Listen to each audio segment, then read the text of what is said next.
Now turn to part 1. You'll hear two tourists, Sally and Peter, talking in a coffee shop. First, you have some time to look at questions 1 to 5.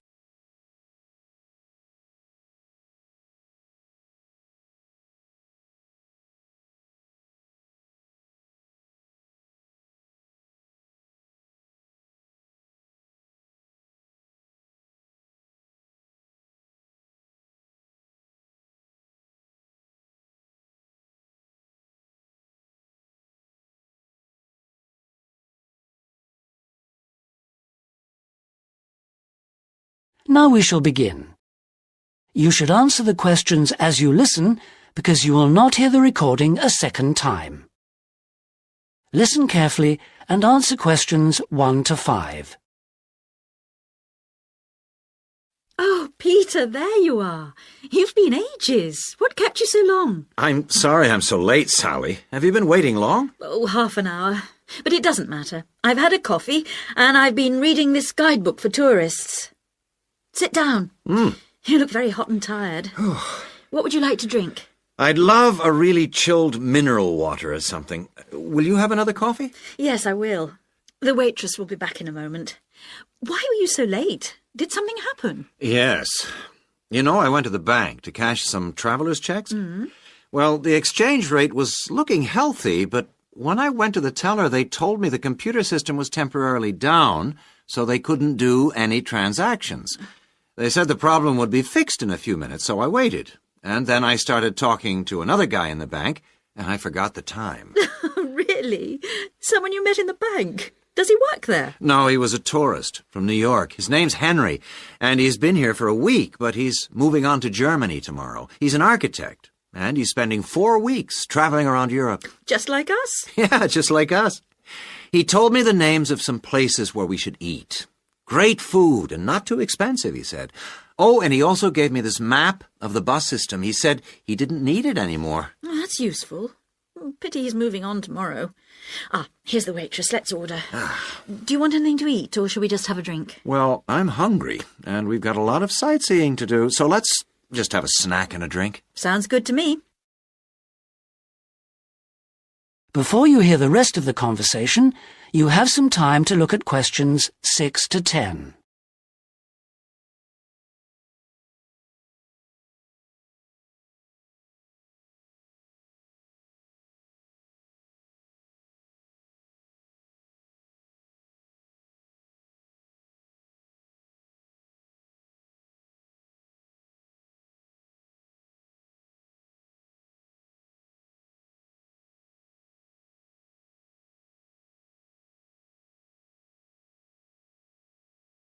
Well, let's decide what we'll see today. I guess the best place to start is the cathedral, and then the castle. What are the opening times for those two? Well, according to this guidebook, the cathedral is only open from 9:30 in the morning until midday. Oh, no, hang on. That's the Cathedral Museum. The cathedral itself is open morning and afternoon. The castle is just open from 1 to 5, so we can't go there until after lunch. I really want to spend some time in the art gallery, because they've got this wonderful painting by Rembrandt that I've always wanted to see. What else should we see? Well, the guidebook says the botanical gardens are worth spending some time in, and they're open all day from 8 to 6, so we can go there any time. I'd like to go to the markets near the river too, but, no, wait, that's only in the mornings too. As well as today and tomorrow, we can see some other places on Monday, you know. But I don't think the markets will be open then. They only open on Thursdays, so we've missed them for this week. Maybe we should go to the cathedral today because it's Sunday tomorrow, and even though it's open every day, it might be more difficult to get in tomorrow because of the church services. That's true. But the art gallery isn't open on Sundays at all, so we'll have to go there today. The castle's open every day except Mondays, so we're okay there. And the gardens, of course, only close at night. Are all these places free, or do we have to pay to go in? What does the guidebook say? I think there's a charge for all of them, except the botanical gardens. Oh, and the markets. Of course you don't pay to go in. Okay. Well, it looks like our plan is this. We'll go to see the painting you like first, the Rembrandt, then have lunch and go on to the castle after that, and then the cathedral. OK. It says here that the roof of the cathedral is really beautiful. Is that right? What I really want to do at the cathedral is climb the tower. The view is supposed to be spectacular. OK, well, that'll be more than enough for today. Then tomorrow, let's go to the botanical gardens and have a picnic. I want to sit by the river and watch the swans. This city's famous for them. That is the end of section 1. You now have half a minute to check your answers.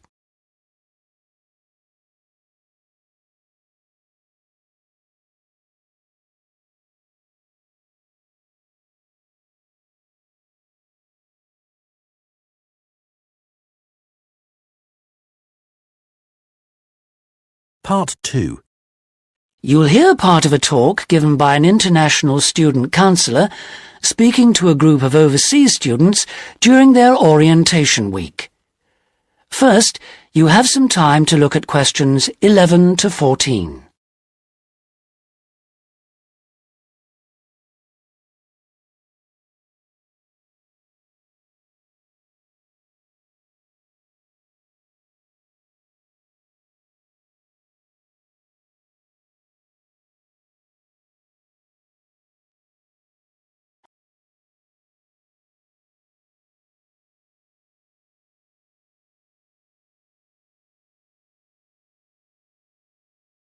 Now listen carefully and answer questions 11 to 14. So the counseling services we offer deal with any problems arising from your studies or in your life outside the university. Let's take academic counseling. If you're confused about subjects or how to combine them in your degree, then we can advise you and discuss the career you are aiming for so that you can see it all in context. We can also chase up your tutor if you're not getting proper feedback on how you are getting on in your subject. Besides help with academic problems, you may also need personal counseling. If you think you're already under stress, well, just wait till classes begin next week. You'll have to start adjusting to teaching and learning methods that may be unfamiliar to you, as well as the mounting pressure as the deadline for that first assignment creeps up on you. And, of course, you have to cope with all this without your usual social network. You know, the social contacts, family and friends you could normally rely on for help. All of this causes anxiety. Studying overseas can trigger a personal crisis. You may have left a lot of what you might call unfinished business back in your own country. Or you may have interrupted personal relationships or even sometimes have broken them off to come overseas. And so the student often feels lonely, unhappy, unmotivated, and unable to concentrate on studying. Or there may be other things bothering you. Our resident chaplain can offer you spiritual guidance if that's what you want, or we can put you in touch with community groups that can provide you with social contacts and friendship. Before you hear the rest of the talk, you have some time to look at questions 15 to 20.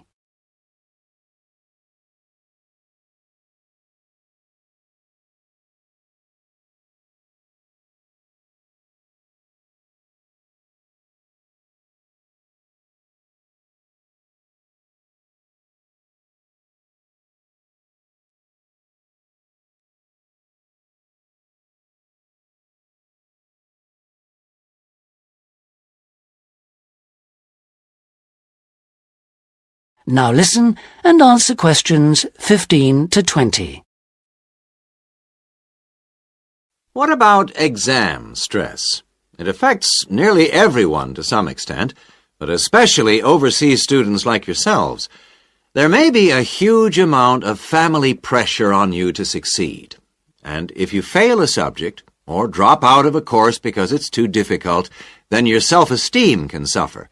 But it's not the end of the world if you don't pass an exam. I had to resit first-year anthropology, so I can certainly offer you a sympathetic ear. Anyway, exam failure can lead to worrying changes in the way you normally behave. You may also be off your food, or you may have dietary problems because the local food is not to your liking and upsets you, and this can affect your health and studies. Glenda Roberts is our dietitian in the health service, and we can put you on to her. And we all have money problems, don't we? But remember, full-time students can get a low-interest loan of up to $600 to buy books and for similar study-related expenses. That's right. And you can get double that amount if you can't afford an item of equipment you need for your course, a musical instrument, for example. And it doesn't stop there. When you move into a flat, starting up expenses, including furniture for it, can be covered by a loan through the welfare service. See Jill Freeman for details. Can we help you? Well, last academic year, in spite of staff cuts, we counseled 240 international students for a total of 2,600 hours counseling. And finally, we won all but just one of the 12 appeals that we launched on behalf of students. Not too bad for an understaffed service, don't you think? That's all from me. Thank you. That is the end of Section 2. You now have half a minute to check your answers.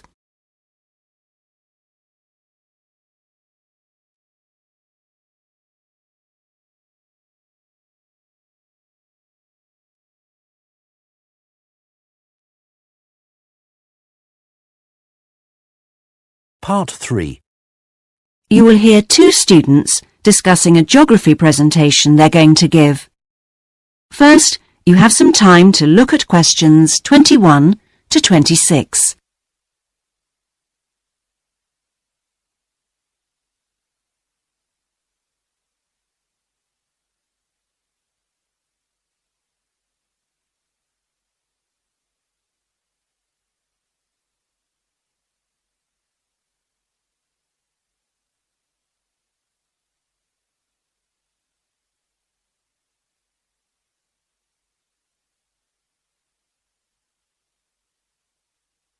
Now listen carefully and answer questions 21 to 26.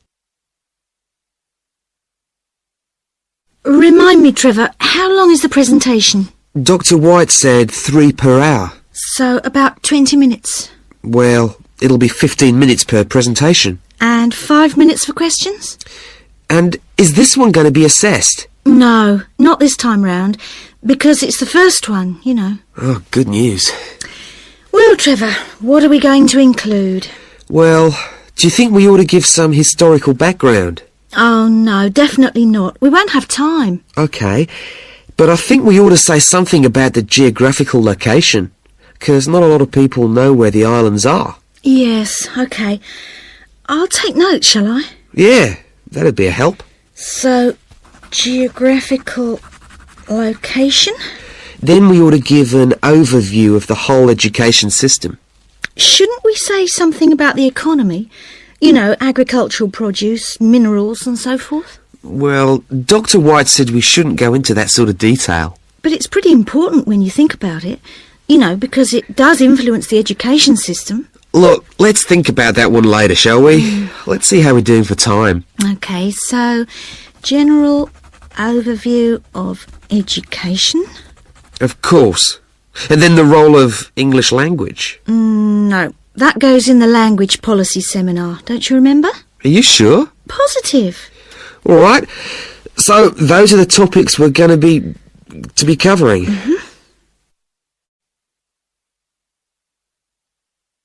Before you hear the rest of the discussion, you have some time to look at questions 27 to 30.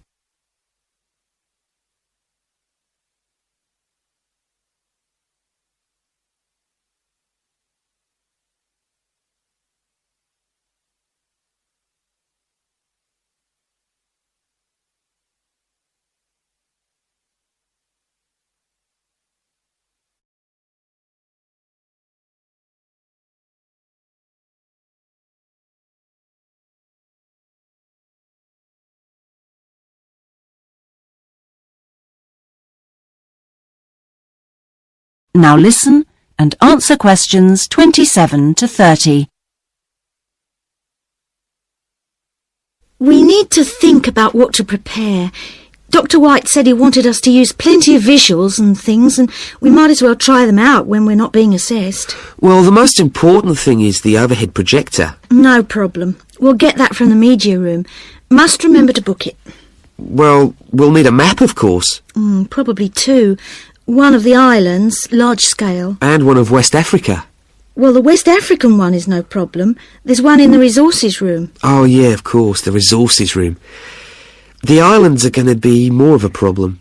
Tell you what, there's a very clear map of Santiago in that tourist brochure I showed you last week. Don't you remember it? Oh, yeah, that's right. We can just use the tourist brochure. We also need statistics on several different things. Literacy rates. Yes, and school places. How about the encyclopedia? Nah, not up to date enough. Why don't we call the embassy? Oh, someone's enthusiastic. Well, if something's worth doing. I know, it's worth doing well. OK. We can find out statistics on school places from them as well. Might as well. Look, Julie, it's almost time for our tutorials. We can meet again on Monday, but we need to prepare some stuff before then. Yes. That is the end of section 3. You now have half a minute to check your answers.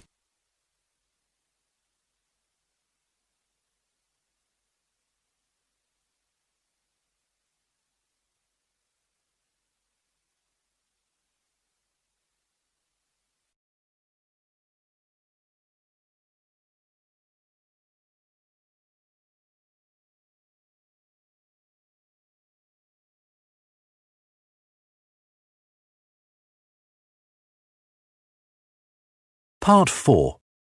You will hear part of a lecture about a chemical substance called monosodium glutamate. First, you have some time to look at questions 31 to 40.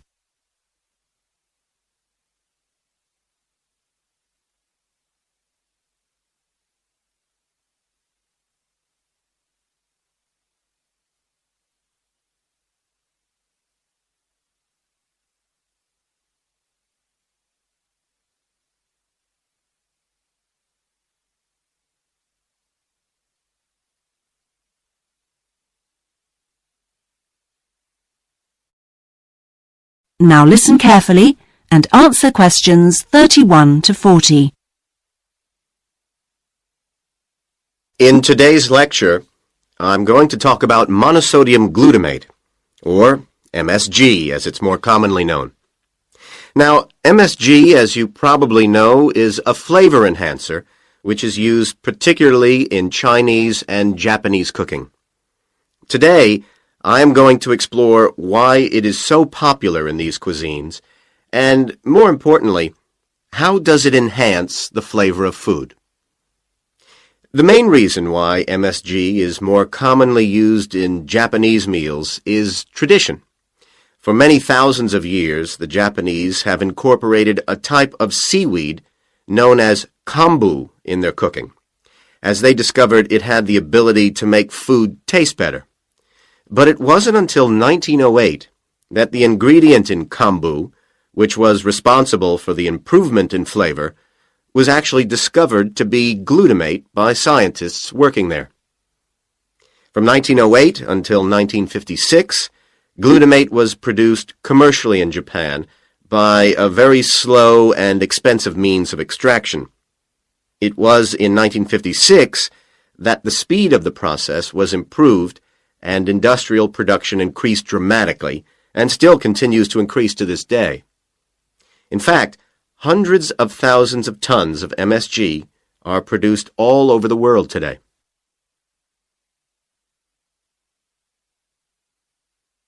So what exactly is MSG? Well, monosodium glutamate contains 78.2% glutamate, 12.2% sodium, and 9.6% water. Glutamate is an amino acid that can be found naturally in all protein-containing foods. So this includes food such as meat, and cheese. It is widely known that Chinese and Japanese food contains MSG, but many people don't seem to be aware that it is also used in foods in other parts of the world.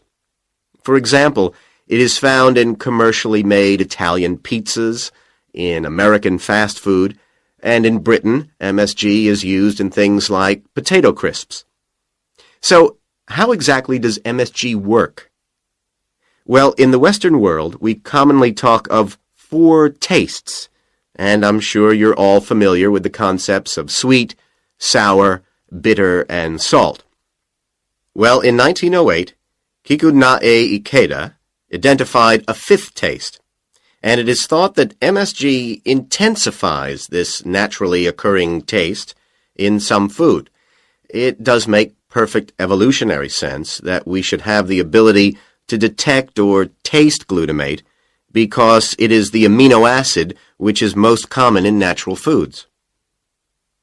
John Prescott, an associate professor at the University of Chicago, suggests that this 5th taste serves a purpose just as the other tastes do. He suggests that it signals to us the presence of protein in food, in the same way that sweetness indicates that a food contains energy-giving carbohydrates. Bitterness, he says, alerts us to toxins in the food, while sourness warns us of spoilage, and saltiness signals the presence of minerals. So, what else do we know about this 5th taste? That is the end of Part 4. You now have 30 seconds to check your answers to Part 4.